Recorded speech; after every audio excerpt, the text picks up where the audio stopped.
السلام علیکم ورحمۃ اللہ وبرکاتہ۔ 14 فروری کو ویلنٹائن ڈے منایا جاتا ہے۔ مسلمان بچے اور بچیوں کو یہ بات معلوم ہونا چاہیے کہ یہ خالص عیسائی تہوار ہے۔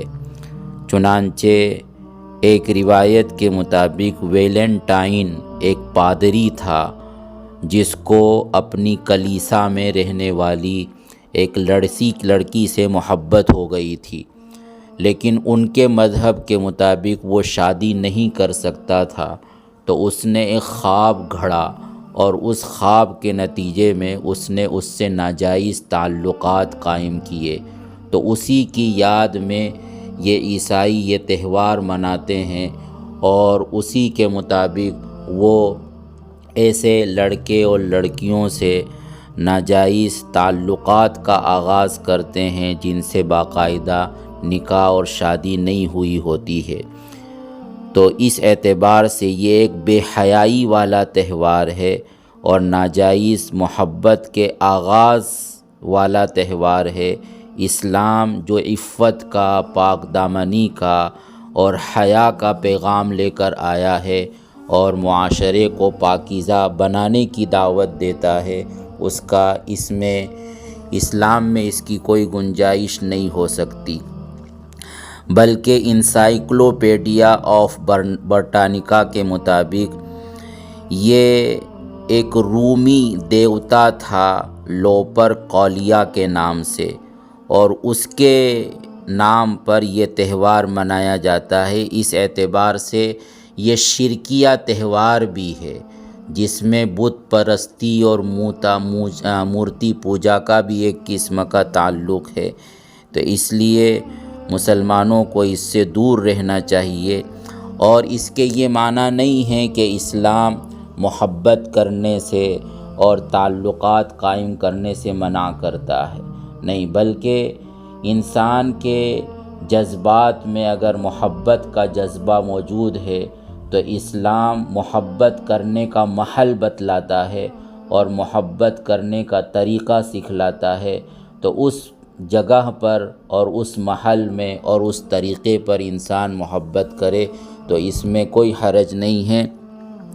لیکن اس طرح دیکھا دیکھی قوموں کے تہواروں کو اپنانا اور اس میں کسی طرح کا کوئی حرج نہیں سمجھنا، یہ ایک مسلمان کے دین کے لیے انتہائی خطرناک ثابت ہو سکتا ہے۔ کہ اولاً تو اس میں قوموں کے ساتھ، دیگر قوموں کے ساتھ مشابہت ہے۔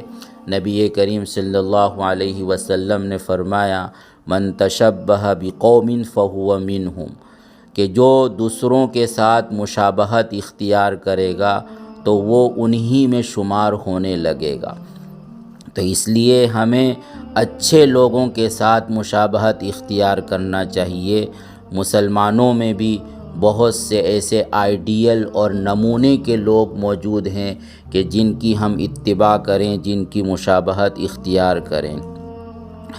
دوسرے یہ کہ بسا اوقات ہم اس کو معمولی سمجھتے ہیں کہ اس میں کیا حرج ہے اگر کسی سے محبت کا اظہار کیا جائے، لیکن واقعہ یہ ہے کہ یہ غیر اسلامی تہذیب ہے، اور جس طرح انسان دین میں داخل ہوتا ہے تو داخل ہونے کا دروازہ کہا جاتا ہے کہ نماز ہے، کہ نماز سب سے پہلا فریضہ ہے جس کے ذریعے انسان دین میں داخل ہوتا ہے، اور دوسری طرف دین سے نکلنے کا جو دروازہ ہے وہ معاشرت ہے، وہ تہذیب ہے اور وہ کلچر ہے۔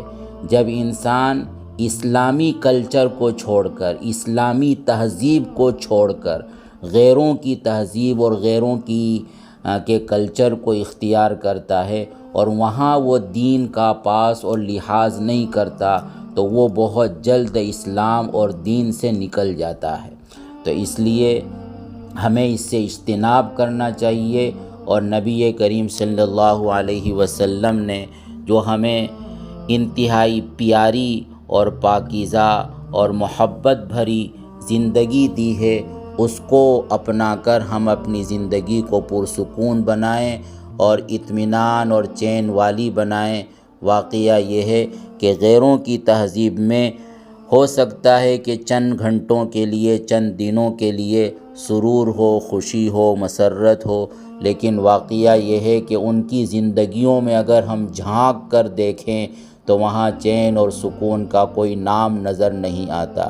اس لیے مسلمانوں کو چاہیے کہ وہ اسلام کی نسبت کا پاس کرے، اس کا لحاظ کرے، اور اللہ نے جو نعمت دی ہے اس نعمت کو غنیمت جانے، اس کی قدر کرے، اور اس کی قدر یہی ہے کہ قدم قدم پر اسی کو ہم فالو کریں اور اسی کی اتباع کریں۔ اللہ تعالی ہم سب کے لیے آسان فرمائیں اور ہر قسم کی گندگی سے، بے حیائی سے، ناجائز اور حرام رشتوں سے اور غیروں کے کلچر کو اپنانے سے ہم سب کی حفاظت فرمائیں۔ آمین۔